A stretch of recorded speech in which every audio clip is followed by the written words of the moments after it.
I am the Tofu Golem. Please enjoy the video. In this video, I will explain how to change Chevy Impala brake pads. First, gather your essential tools, including a floor jack, 2 sturdy jack stands, a lug nut socket, and a C-clamp or caliper compression tool. You will also need new brake pads, brake grease, and brake cleaner. Begin by loosening the lug nuts, then safely raise your vehicle and secure it with jack stands. Finally, remove the lug nuts completely and take off the wheel. Now, let's remove the old components.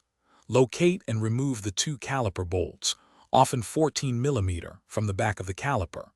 Carefully pull the caliper off the old pads and suspend it securely to avoid damaging the brake hose. Next, slide out the worn inner and outer brake pads. Then, remove the 2 21 mm bolts holding the caliper bracket to the steering knuckle and take off the bracket. With the old pads out, it's time for the new ones. First, clean the caliper bracket thoroughly and install any new brake pad hardware clips. Next, use a C-clamp or a caliper compression tool to slowly push the caliper piston back into its bore. Apply a thin layer of brake grease to the ears of your new pads, then carefully slide them into the caliper bracket clips. Reinstall the caliper bracket, tightening its 2 21 mm bolts.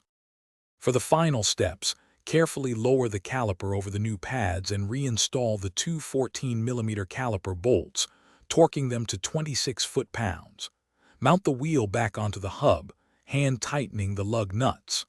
Lower the vehicle until the tire just touches the ground, then fully tighten the lug nuts in a star pattern to 110 foot-pounds.